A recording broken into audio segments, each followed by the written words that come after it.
Hello, I'm Dr. Stephen Hassan with another episode of the Influence Continuum. And I am honored to have a colleague and friend, major figure in my mind in the world of communication. Anthony Davis is with me today.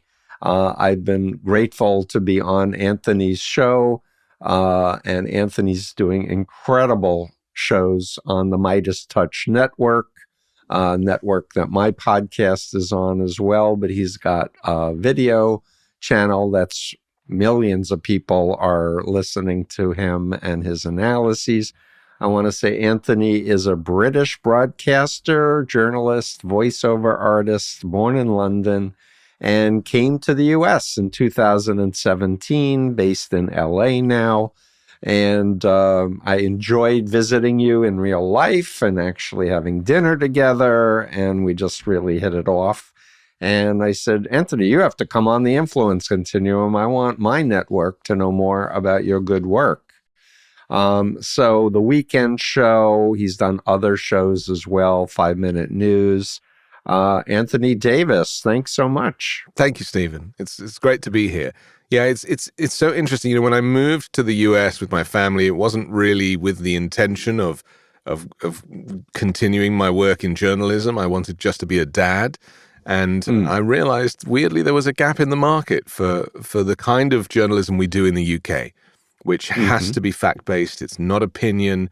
It's just based in truth, because you lose your license in England if you just have an opinion. It's not kind of how it works. And so it's very interesting to kind of come here and do British-style journalism for an American audience. And I'll just say we used to have better rules and regulations, and they got dismantled by the GOP over decades of whittling away at the standards of evidence to the absurd point where they are talking about alternative facts, which for the rest of us are lies. Or disinformation, right? That was a weird time, wasn't it? When because that was Kellyanne Conway, of course, who coined that phrase, and that was a weird time because up until that moment, you know, you still kind of could tell fantasy from reality, but it was that coupled with Sean Spicer lying about the crowd size on the first press conference under the Trump presidency, where people like me who've spent a lifetime, you know, trying to do fact-based news were like, hang on a second, you mean that there's a parallel universe that I didn't know about, where these people are existing and where, you know, their life bears no resemblance to the rest of us who live in reality. They're very happy to be comfortable in that space. And recently I had a realization, which I'm very interested in your theory on, which is that, you know, we try and put Donald Trump into a box of reality and normality. And so that's why he's always breaking convention for us. But to him, that's his reality. And so he's always broken convention, but to him it's normal. He's always broken the law. He's always been a, you know, lifetime fraudster, criminal, whatever you want to say. So he genuinely doesn't see it as wrong. And that is the thing that I've kind of only realized relatively recently, that we need to stop trying to judge him by our standards. Oh, absolutely. All I can say is I'm a New Yorker. I grew up 1.3 miles from Donald Trump, in fact, on the poor side of Union Turnpike. He was in Jamaica Estates. But we New Yorkers saw him as a philanderer, a scoundrel, a very superficial, glossy, you know, wanting attention, egomaniac. And so for me, that's my baseline on Donald Trump. But in researching my book, The Cult of Trump, I came to understand like he was indoctrinated into an ideology of you're either a predator or a prey. You're either eating people or being eaten, and you never want to be eaten, so you're always eating on other people, which is, for normal people, like not remotely healthy normal consciousness. And he grew up with the Norman Vincent Peale Church, where you believe 100% and good things will happen and doubt is sin. And so this is part of the cult playbook of you create your own reality, and you make everybody who believes you and trusts you, you indoctrinate them into surrendering their own power of analysis and critical thinking and conscience in order to bow to the daddy figure who says, I know it all. I know more than the generals and I know more than the economists. He's an uneducated person. Yeah. And I truly don't think he's a mastermind. People keep saying he's a genius. And he has cleverness about manipulation and communication.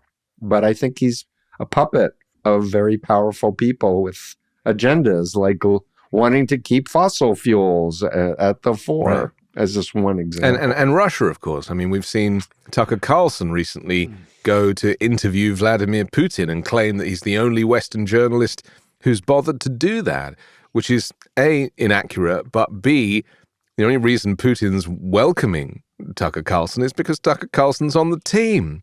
And right. and it is so shocking to me that the United States has pivoted to a point that many Congress people on the right, as well as the disgraced former president, they do not see the Kremlin as the enemy. That they are very happy to befriend him and to kind of have people get used to Putin as a friend and not a foe, to the exception that they paint Vladimir Zelensky as the enemy and Putin as the friend. And that in itself is, that is a huge shift to have happened in such a short time, because I don't remember there being much pro-Russia propaganda prior to Donald Trump. And yet here we are. Well, but I would say that Putin spent over $100 million on a Washington, D.C. PR firm over 10 years, cultivating, lobbying, etc. And my understanding, again, from my research for the cult of Trump and since, it's the Christian right that wants to dismantle a strong central government with regulations, wants to diminish women's right to choose their health care. They want to diminish gay rights, and they want to enforce their perspective on Christianity, which is deliberately to destroy the separation of church and state and do this Christian nationalist. And in that way, Putin has infiltrated, also with the NRA and such. The Christian right thinks that Putin is a man of God, as they think Trump is a man of God, because he's homophobic, because he uses the Russian Orthodox Church as his propaganda tool of control, and delegitimizes any other religious group in Russia. But it's already happened, that this former separation of church and state is over.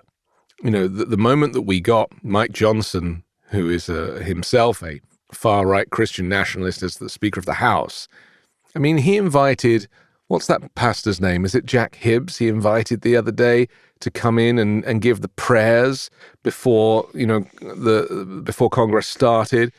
I mean, this guy, I'd actually made a video about him, is, I showed videos of him talking about trans people in the most aggressive and offensive language, referring to them as, the devil and all of this stuff.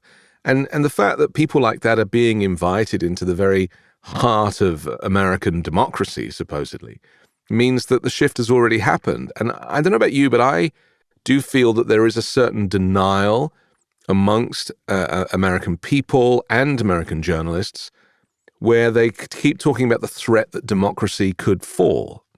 Well, it already fell, babes. It fell when Trump decided to overturn the election and claim that the election was stolen, and then, obviously instigated the riot. That was a coup. And in fact, it started before that, when he started spreading, very subtle rumors that, well, if I don't win, it must be fraud. And so And then, of course, all the stuff with COVID and how, they blame that drop boxes, all the advances that were made for voting that should have been there before COVID anyway, but allowing people to vote, extending hours and proxy voting, also all extra stuff, which is normal in most countries. I mean, mail-in voting is normal in most countries. And the GOP weaponized it and claimed that in some way it was fraudulent. And so US democracy has already fallen. The freedoms that we have enjoyed have already fallen. We've already fallen to the power of a dictator when he's like, I'm going to be a dictator for a day, or on day one. He was already a dictator for 4 years. Like, did you forget that? Did you forget people being plucked off of the streets of Portland who were peacefully protesting by military personnel in unmarked, military fatigues with no details on them, being put into rental cars that were non-military vehicles or non-police vehicles? I mean, have people forgotten that stuff? So that is really my concern, is that, for me to try and be the voice of reason, it's like, what are you trying to save yourself from? It already happened. So I'm going to push back a little bit, my friend, and say that you are an American, so you are. I am an American, and I, lived through in many ways the glorious days of America, prosperity and world authority and power. And I know that it's in descendancy, but I wouldn't use the past tense that it's fallen as if there's nothing we can do about it to reverse this decline that we are in. So I'm still hoping that good people will rise up to the challenge. I know I'm not giving up. Well, the vote is the only thing left, though, isn't it? Ultimately, the vote. If Donald Trump is on the ballot, which I think he will be, then the only way to overcome this particular chapter in American history is to vote so furiously that he doesn't stand a chance of winning, because all other options have expired. I mean, he was in the Supreme Court was arguing whether or not he was an insurrectionist the other day, and all of the conservative justices were trying to save their man, especially the three that he put in. I don't call them conservatives, frankly. The Federalist Society, the extremists, right wing. The extremists in. Yep. And so the judiciary has failed, and that's supposed to be one of the, And I'll push back again. There was a 3-panel judge, 2 Democratic appointees, and a Republican that said that he wasn't above the law. Yeah. In a reasoned thing. I listened to George Conway, who wrote an Atlantic article on this. Was a really well-reasoned, airtight judgment. Absolutely. He thinks, and I heard Hillary Clinton say that he thinks there's a good chance that the Supreme Court will pass and just let the appellate decision stand. Which would be great. Which would be great. Because we do need, if the Supreme Court says, yes, the president of the United States can hire, tell SEAL Team 6 to assassinate an opponent, and there's no accountability, then we've lost democracy 100%.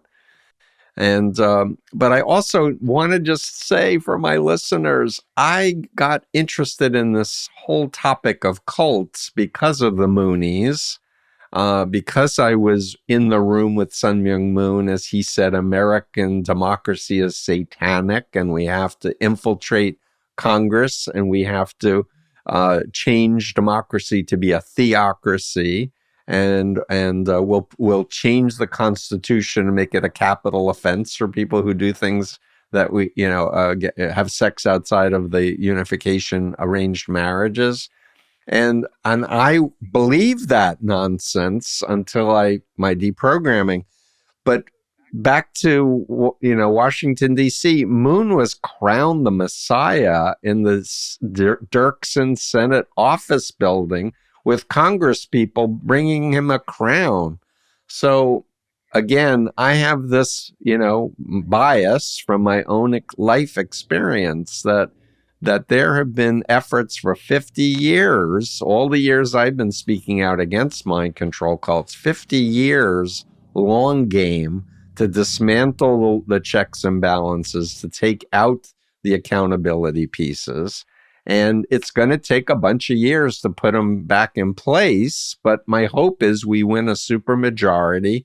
We codify Roe v. Wade. We maybe expand the Supreme Court or do something to create a more representative justice system, or impeach people who, like Amy Coney Barrett. I did a whole thing when she was nominated about the People of Praise as a mind control cult, where women have to listen to their husbands. And I'm like, how are we putting this person on the Supreme? Anyway, I'm putting her on the Supreme Court much. was just a few days to go till the end of Trump's presidency. That was the other thing, just like crowbarring her in. Right. I hear what you're saying, but I also recognize that you and I are on the outside of that Capitol Hill bubble, where a lot of this stuff is already in place. So, we saw them all praying before session recently. That photograph went viral of Mike Johnson and, all on their knees and praying in Congress. And if you've heard him be interviewed, he talks about the fact that the founders never wanted the separation of church and state. He claims that they built America as a Christian country, and that the laws and the Congress had to kind of follow the kind of Christian teachings. That is very much Mike Johnson's view. As he admitted, you want to know what I think? Just take a copy of the Bible off your shelf and read it. Well, I don't have a copy of the Bible on my shelf, so obviously even there he's presuming that everybody does. I actually do, and Jesus said explicitly, stay out of politics. Exactly. Render unto Caesar what is Caesar, and it's harder for a rich person to enter the kingdom of heaven than a camel to go through the eye of a needle. It may have been a mistranslation of camel, but the idea is opposite of this prosperity ministry. Send me your money and let me buy a third jet and get another mansion. And you're in credit card debt giving donations to these so-called prophets and apostles who told them that Donald Trump won in 2020. So the hell with everybody else, even the Trump appointees who were in charge of the election, and all the 40 plus judges that said, no, Biden won. They are in another universe. I wouldn't call it parallel. I'd call it a cult universe or cultiverse. Yeah, well, it's like a sub-society, but it coexists. And I'm and even these pastors up and down the country who are doing their sermons at evangelical churches, and the churches are huge, some of them. I mean, I'm very interested in this concept of preachers in sneakers, they call them. These kind of modern preachers who drive Teslas and, they wear their Converse and they kind of very well dressed. And the production value, I try to watch some of these sermons on YouTube where the production value with the band, the live band, and the music swelling as the preacher is getting, and a lot of this obviously came out of the black church, and that was done with good intentions. But I think that it's got to a point now where the production value is like, it's almost overwhelming the message. And I live near one of these modern churches, which, I don't have a problem with any religion, provided it's done in a kind of, respectful and moderate way, and where people are free to leave as well as join, and people aren't fleeced for all of their money, and where politics doesn't enter the frame. And unfortunately, up and down the country, especially in the Bible Belt, the Rust Belt, and Middle America, these sermons are entirely political now. And that really is what's most concerning, is that people are being brainwashed not just by their preacher, but also by the radio that they listen to, the TV that they watch, and then the messaging from their political leaders. And so it is a multi-pronged approach to the brainwashing. and as well as the algorithm on social media, of course. I'm glad you mentioned that. I was going to say the obvious. The information people are on their phones. On their phones. Yeah, they're on their phones and they're getting it 8, 10, 12 hours a day, reinforcing the lies. And we know the brain responds if they hears it over and over and over again. It starts to assume that it's true and when it's not. And so Hitler knew that one. So I'm a big fan of Steve Jobs, the advent of the smartphone, but I do recognize, because, I used to talk about the internet as being the devil's work, because organizations like Al-Qaeda, they grew because of the internet. They had a place to meet. They never met in person, in the same way that Trump would claim that Antifa is an organization, and it's not. It's just people who are anti-fascist. Hopefully, you and I are fully paid up members of the anti-fascist brigade. I've never paid anything to Antifa. Are you not card carrying? I'm definitely anti-authoritarianism in any shape or form. But this is the thing, he designated Antifa as a terrorist organization when they didn't exist. And yet, and so that is how far this big lie goes. It's to create a whole narrative that is beyond reality. Started with crowd size, became alternative facts, and now it's like, well, who do you believe? Well, I still have a barometer, and you do too. And that moral compass that is a natural barometer for what is facts versus bullshit is something that I think we really need to learn how to hold on to. Exactly. And I need to add QAnon and the psyops, all the extra. That all the Democrats are trafficking children and draining their blood for adrenochrome and killing babies at 9 months crap. And all this stuff. So that this but we're so the Russian model for doing propaganda disinformation campaigns is you throw out a million BS things and see what sticks, and then you amplify, and they're monetizing Americans to be promulgators of these crazy beliefs. So they are in their own bubble going, well, I'm making a living selling t-shirts, or I'm making a living, with likes. And so the corruption element over values is another piece of this puzzle. Anthony, I'm just like, we need to think about planetary survival as a goal and work backwards from that. Yes. Instead of being focused on the past and wanting to project into the past and say the founders didn't want a separation of church and state. Read the Federalist Papers, understand the history, real history, and that's nonsense. That's just not true. But going forward, we need to have a path. And I'm very opinionated, as you know. You've had me on your show a couple of times. I want to teach everyone about the influence continuum and the bite model and the characteristics of malignant narcissists.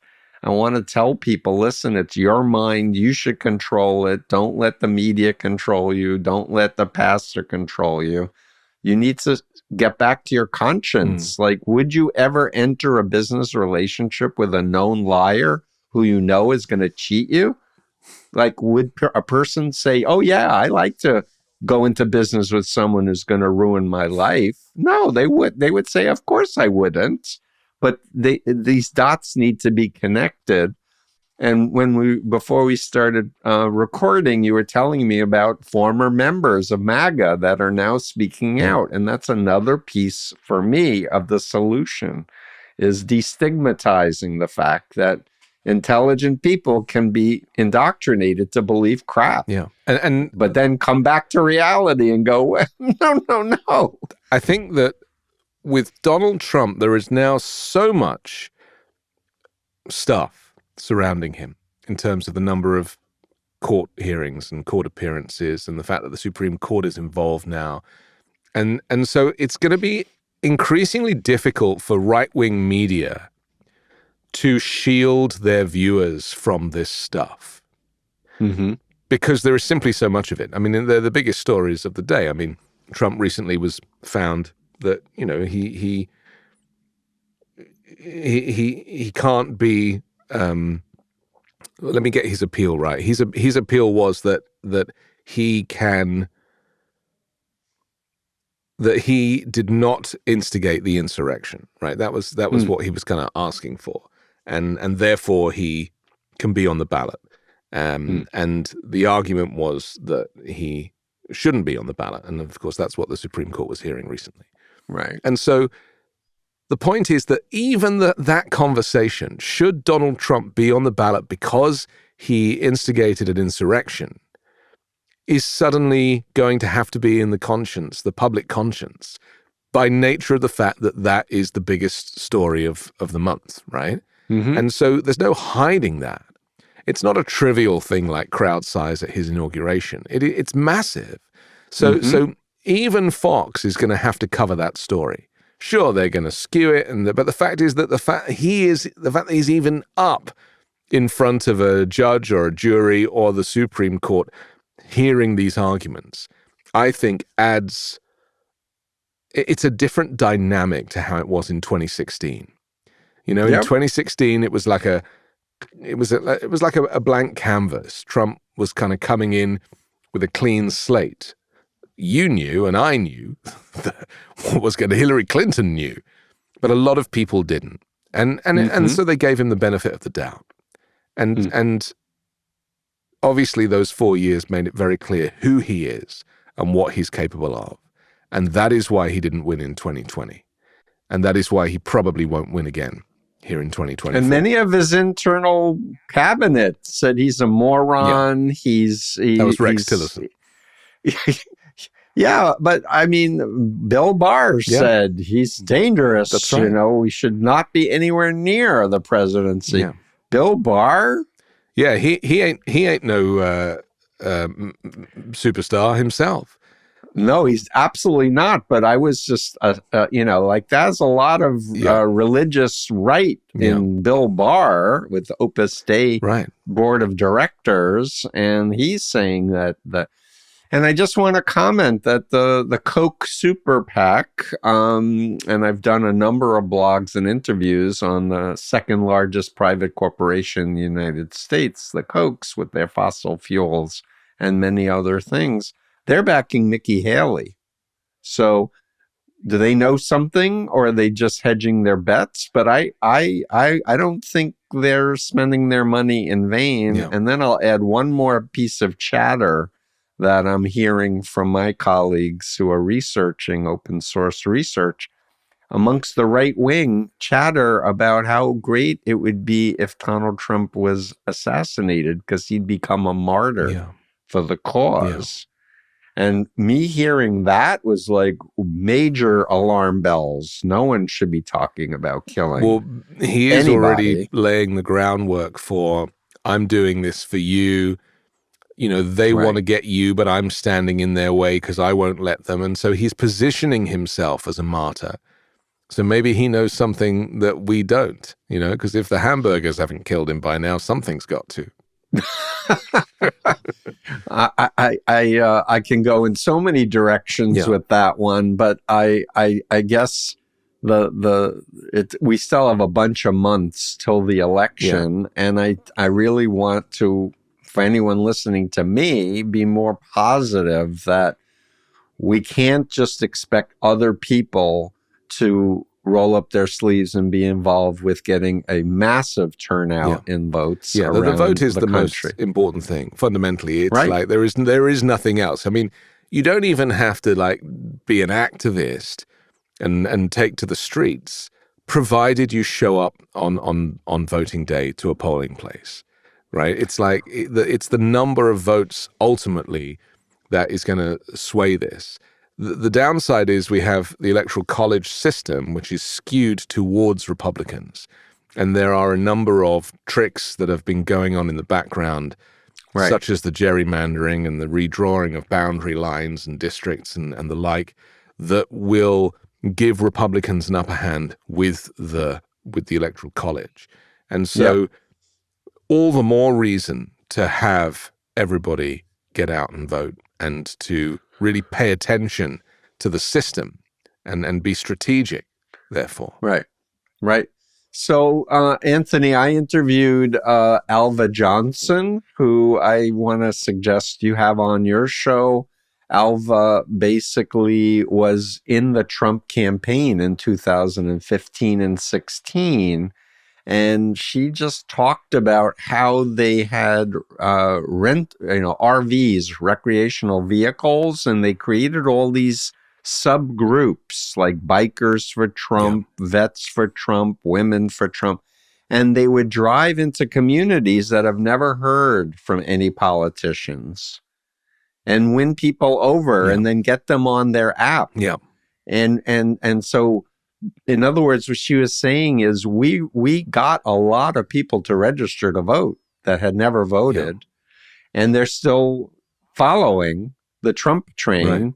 And so her idea is to reverse engineer and go out and find people who are not registered to vote, register them, and give them a reason to want to vote and empower that. So that makes a lot of sense to me too. And the thing that worries me the most is the tech billionaires who own the social media platforms that don't want regulation. They're not going to back a Biden administration that wants regulation for their own self-interest. So I'm worried about the social media piece. We should also consider that the most powerful and richest man in the world right now is Elon Musk, who hasn't yet lent his support to Donald Trump, but undoubtedly will. Once he starts tweeting campaign videos, explicit support of Donald Trump, once he starts, because the whole algorithm of X is built around Elon Musk's tweets, which is why there's been this huge shift. And I've been suppressed, right. by the way, on X. I haven't gained any followers since he bought it. And so, you don't spend $44 billion on a platform that isn't worth a quarter of that unless you have a long-term plan. And I have no doubt that once the campaign really ramps up in the last kind of 4 or 3 months ahead of the vote, that we'll see people like Elon Musk and Tucker Carlson and all of these characters who have a following will throw so much of their weight behind Trump and all of the dirty tricks towards Biden. The memes about him looking old and stuttering, everything else, it's going to get really dirty. It's going to be a fight to the death. And I've said before that, I see American politics as like a blood sport. That's kind of how it's played out here.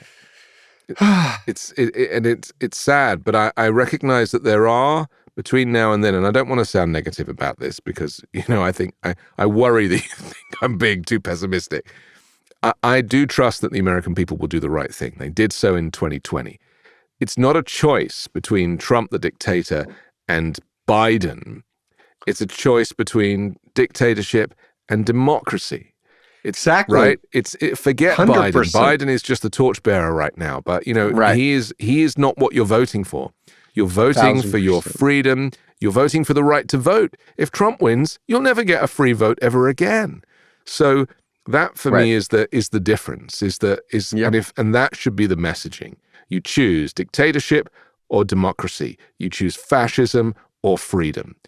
Pick one, because no matter which side politically you're on, it's irrelevant. You're not going to have sides politically going forward. I mean, and here's on a slight tangent, Trump doesn't believe in climate change, nor do the Republican Party, right? So you're not even going to have a planet with any polling places left in a few years' time if you choose Donald Trump, because he'll gut the EPA, he'll continue to mine for fossil fuels, and the planet will, the loss of the planet will heat up, the ocean sea levels will rise, and before you know it, we'll have mass climate migration and parts of the planet that are simply uninhabitable, and a lot of those people are going to come to America. They're already coming, they're already coming, and so that is the other thing, is that we're so distracted with this idiot, this kind of orange idiot, and his narcissistic personality disorder, that we have had to put climate change on the back burner.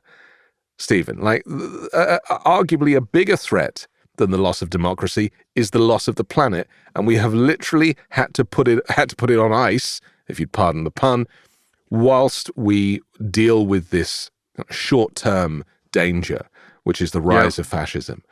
Yes, that is a 1000%. tragedy, because if you look to Scandinavia and to beautiful countries like, Sweden or Norway, the work that they are doing, both as social democracies but also as very climate conscious countries, is magnificent. It's beautiful. Right. And Americans haven't got a clue about that system, about how well it works. Right. So, Anthony, I recently read a book by David Lipoff. It's called The Parrot and the Igloo, and it's on climate science denial. Yeah. The history of climate science denial. And guess what I learned? The Moonies have been the center for disinformation for 50 years since I was recruited. Yeah. And they were using the big tobacco playbook to hire so-called experts to say, no, we don't know for sure that smoking causes cancer. They've been using, in many cases, the same people, putting them on the payroll saying, no, there's no evidence that there's human-made, global warming.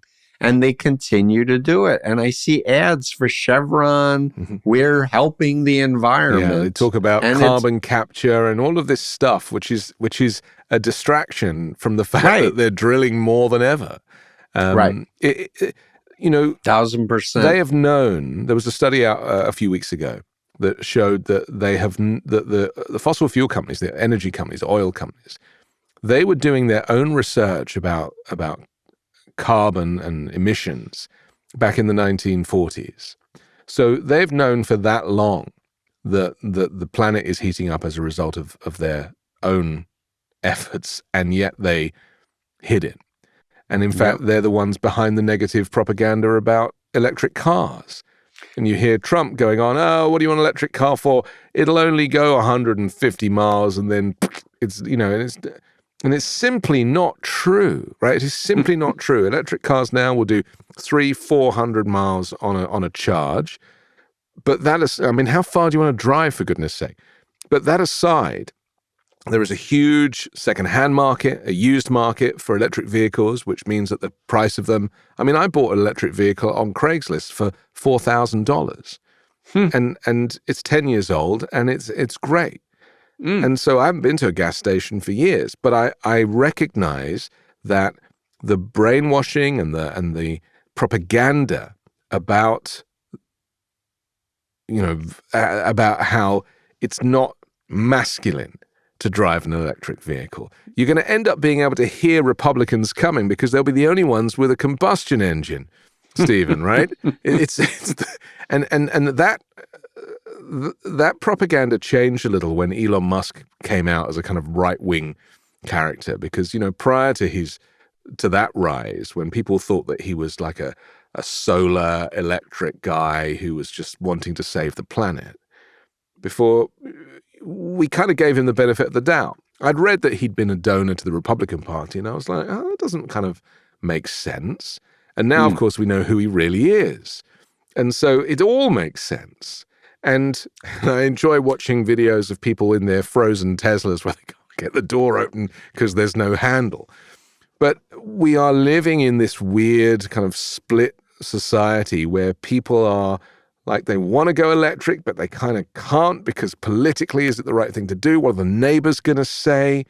And then there's all the negative propaganda about it. And it's like, it's so weird that it's come down to cars. It should never be about cars.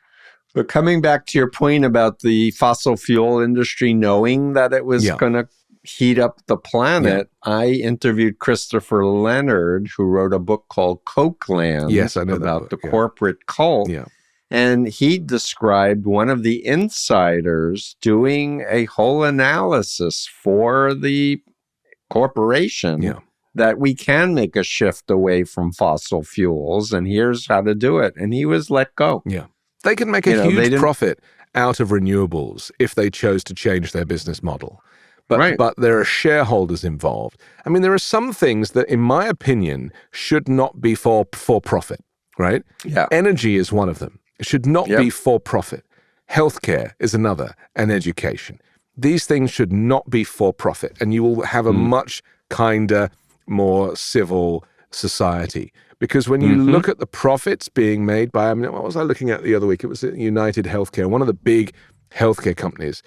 They made more money during the pandemic than they've ever made, like literally tens of billions of dollars in profit. And yet the cost, I mean, I just got healthcare for my family. It's ridiculous, the cost of it, you know, and that's not even for like gold standard. And I was like, it is insane that this is even allowed to happen. And yet people, it is normalized and people have got used to it because they don't look to other nations for inspiration. Because America is king, you know. Well, I go back to greed. Yes, corporate greed, and not really thinking that they have an obligation to the greater community that they depend on. But how do we celebrate America as being the greatest country in the world, which it has given itself a reputation for being, and at the same time have to qualify the fact that there is no healthcare system here, that their education system is on its knees, that there's no welfare state or, you know, any kind of support system for people who are struggling. You know, people living on disability are literally barely getting by. It is, and the way that workers are treated, you know, the fact that people don't get sick days, you know, paid sick days. You know, in Europe, you have as many paid sick days as you need. They don't run out where you're suddenly like, oh, I can't get sick anymore. You know, or look at maternity. You should get your entire maternity paid and off. And so should the dad or whoever the partner is. And in many countries they do. And so, and also just the number of hours that people work. You know, I worked in Norway for a while when I was much younger. And they have a very interesting work day. You know, they start at 7 a.m. and they finish at 3 p.m. and they don't take a lunch break. And you know, you have lunch, but you take it with you and you eat at your desk. And you work straight through. A lot of it is to do with the light. You know, there's not that much light. Right. But at 3 o'clock, everybody leaves and goes back to be with their families at home. And so you have a communal meal, and the family is put first, and the employer does not have the right to contact you after hours. Right. And again, the advent of the smartphone has made us all a slave to our bosses. You know, they expect us to be on call 24/7, which is just weird. And so in the US, people have started to boast about how little sleep they get and how hard they work. And Arianna Huffington has a really good TED talk about this. She says, you know, why are people boasting about how little sleep they got? She's like, I don't want people working for me who haven't slept. And you know, I don't take Uber so much anymore, but when I used to take Uber in London, I would have drivers like falling asleep at the wheel. And I'd say, is this the end of your shift? Yeah. How long you been driving? I've done 18 hours. And I'm like, let me out. I'm going to get another Uber. Yeah, no kidding. Sleep deprivation is one of the universal mind control techniques of destructive it's cults, torture, by the way. Yeah. And we need, for our immune system, 7 to 9 hours of sleep. Yeah. So we have all these people with illnesses and autoimmune dysfunction, and people aren't looking to the fact that they need 7 to 9 hours of sleep, which means they have to schedule when they go to sleep and when they wake up, and, you know, make it cool and dark and all the good things for sleep hygiene. Because it's important. But isn't it crazy that people in the workplace, not all people, but some people, invariably men, are boasting about how little sleep they get? I mean, famously in the UK, Margaret Thatcher, who was the first female prime minister, we had a female running the country in 1979. Look how progressive we were. But she used to sleep three or 4 hours a night, and that was kind of famous that she could run the country and have 3 or 4 hours sleep. But in hindsight, I'm like, oh, you know, this is not a good way to live. And so to have a holistic life or attitude to life requires employers to have a holistic attitude to life.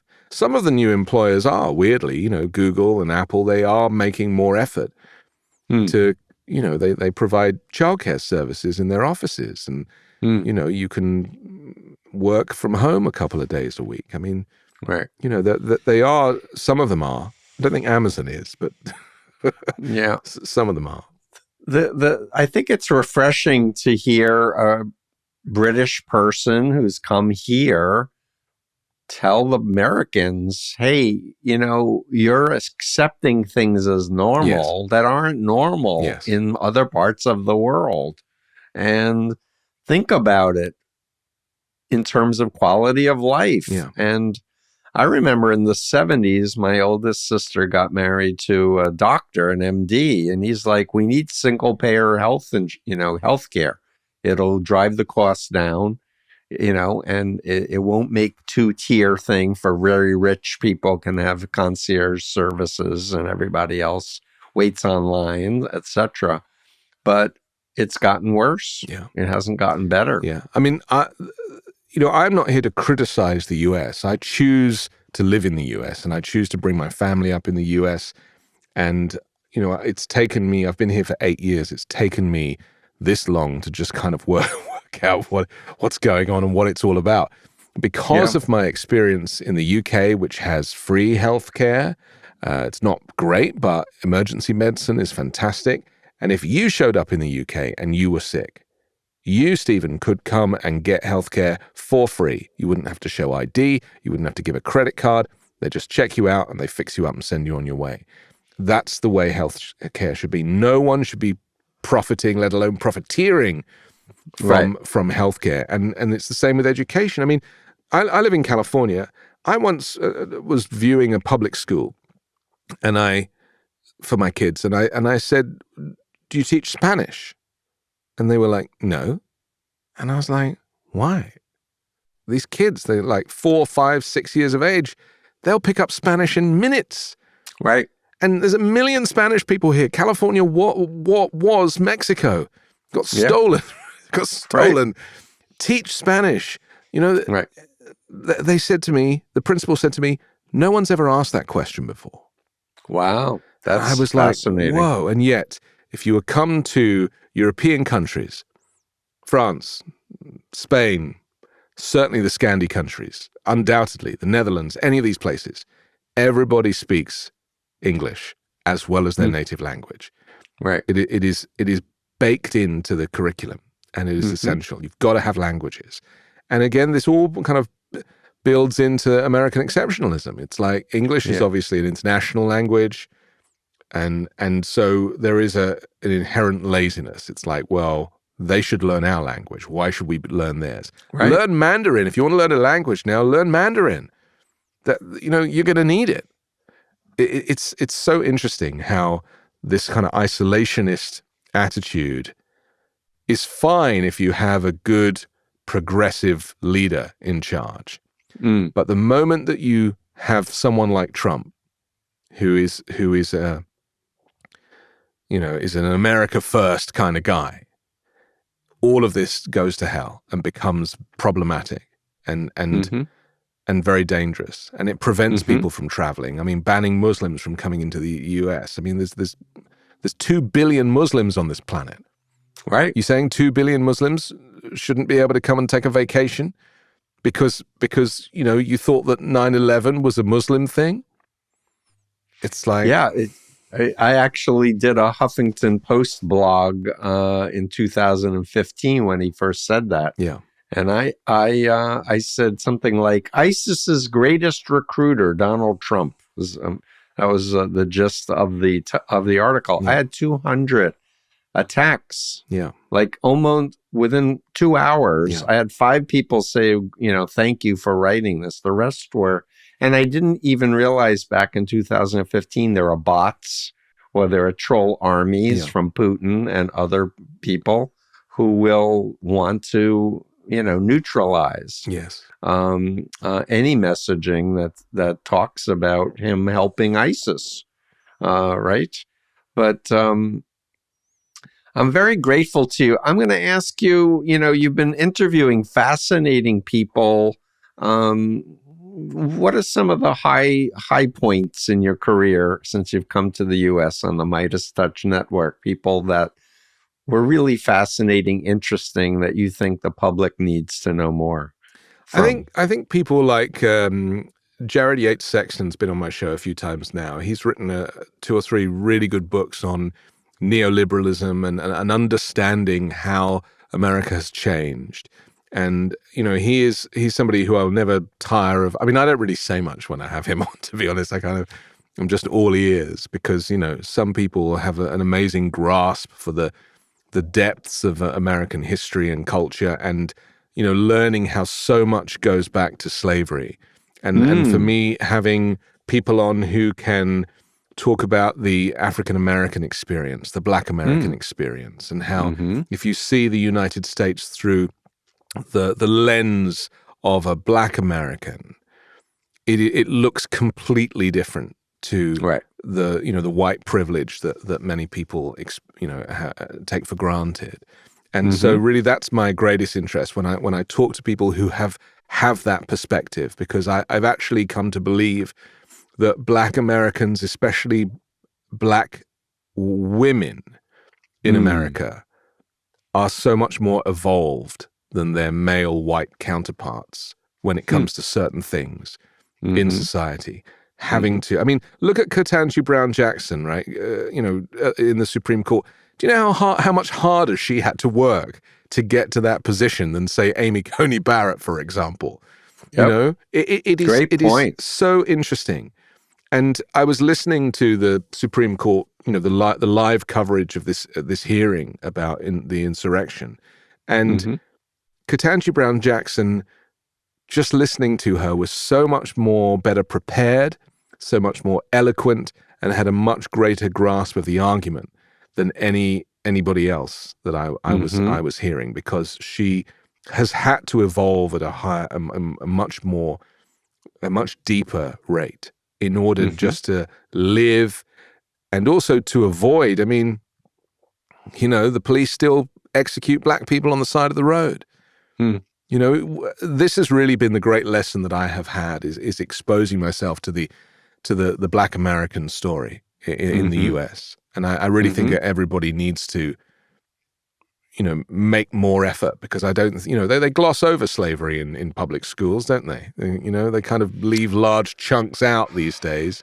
And that's why the Christian right is homeschooling kids, because they can eradicate and whitewash that history completely. And that is the plan going forward for the far right, is to, if you're a girl, marry a Christian conservative, have lots of kids, and educate them at home. Right. That's the plan. With their curriculum that ignores science and mathematics and history and social studies. Yeah, social studies, exactly. I think both of us are lifelong learners. We love to expose ourselves deliberately to other points of view because we know it makes us better people to have the ability to look at reality from many different points of view, and to also be able to discriminate which points of view have grounding and substance versus just someone who has a famous TikTok celebrity, but they have no substance. There's so much to learn and to understand. And, I'm like a sponge, right? So I'll take it all. Me too. I even love subjects that I didn't think I knew much about. I mean, the new one, which I think is very interesting, is this story of the fall of Boeing as a company, because this talks about American exceptionalism. And what people don't know is there is huge rivalry between, Seattle-based Boeing and European Airbus. These are the two major aircraft manufacturers. Meanwhile, Boeing's letting planes fly with a hole in the side, right? Yeah, forgetting to put the bolts. Forgetting to put the bolts back control. And, that story might, on the outside, seem a simple story about airplanes. It's not about airplanes. It's about culture, it's about corporate culture, it's about greed, and it's about American exceptionalism. And so, if you want to really get into the weeds of the American story, the modern American story about profit, rampant profit. Look at how much more profit Boeing makes than Airbus makes. Airbus is 5 countries that come together to make airplanes. One, Spain makes the wings, and the UK makes the undercarriage. And I didn't realize that. So you've got cross culture. You've got different countries looking at each other's work. You've got this kind of constant oversight. And here in the US, the FAA allowed Boeing to self-certify. And unfortunately, 346 people died in 2 aircraft crashes of the 737 MAX. And, even now, when Boeing put out a press release about the Boeing 737 MAX, they don't call it the MAX. They call it the 737-900 series. That's not the plane. They rename it to try and brainwash people into forgetting the MAX. In fact, someone set up a website now so that if you book a flight, you can check to see if it's a plane, if it's a Boeing 737 MAX or not. So you can choose not to fly on it. I have avoided flying on that plane over the last few years since those 2 crashes.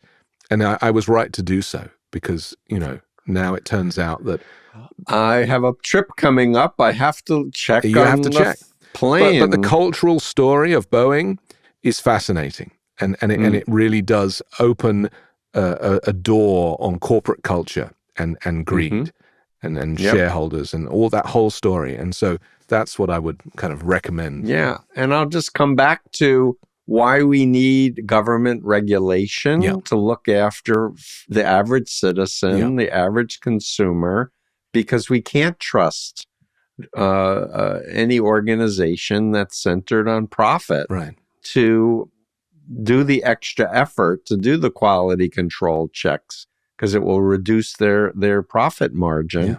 We can't trust that. We need to have objective measures and people who are committed to safety, period. I had to upgrade my healthcare and leave one company and join another because I discovered once I joined this new healthcare company that none of the doctors that they were offering me were board certified.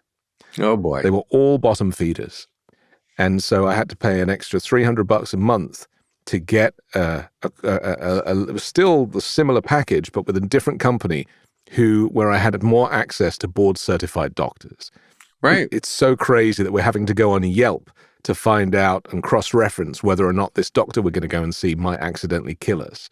Yeah. That's not normal. And unfortunately, it has become normalized in the US. Nope. Anthony Davis, you have a fascinating life story. You said, Steve, let's focus on my work as a journalist, but you really are a very interesting person. Maybe you'll be willing to share more about your other lives prior to coming to the U.S. But as we wrap up, I know we both are grateful to the Midas Touch Network for helping to give us a platform, a bigger platform. And but final words that you want to share with my listeners? Vote. I mean, I really don't think we should sign off with anything anymore without including those 4 letters because, this is a crucial crossroads for the U.S. I want to be able to stay here. I want to get citizenship. I want my kids to grow up and have a prosperous life and not live in a country that denies climate change despite being the 2nd biggest polluter on the planet. Right. So the only way to do that is to vote. And this election, forget Joe Biden. Vote for democracy, and just get us through this crossroads. It's really important. Yep. So I will go a little further than you and say, try to register someone new who's a citizen and educate them. I did a fascinating interview with Louise Dubé of iCivics.org. It was Sandra Day O'Connor's nonprofit teaching civics education. People need to understand how government's supposed to work, why it was structured intentionally to prevent abuse of power, things that these authoritarians are trying to break down. So I say, yes, you should be registered and make sure to vote, but especially if you're connected to anyone in battleground states, support efforts to find people who've never voted, educate them, sign them up, and also warn people there's going to be a lot more deep fakes coming, people. Right. Where all kinds of disinformation is abounding. Find trustworthy sources. I consider Anthony Davis trustworthy resource. Listen to his programs and learn and stay grounded. Keep your eye on freedom and democracy. Yeah. That would be my add. I would agree. And if anybody wants to join the 5-Minute News community, we now are offering memberships on the YouTube channel and on Patreon. And, I'm putting content out every day where I try and explain some of the complexities of the kind of political landscape. And it's support Anthony Davis and his efforts. You're a good man. Thank you for your good work.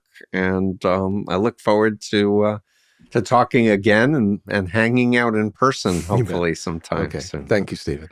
Yeah, thanks. Steve Hassan here. It's been decades since my family rescued me from the Moonies. I've been at this for over 47 years. The need has never been greater. If you're able, please consider hitting the Super Thanks button below, and it'll help us to do better. Every penny will help us toward our goal of educating the planet about undue influence. Remember, it's your mind. Only you should control it.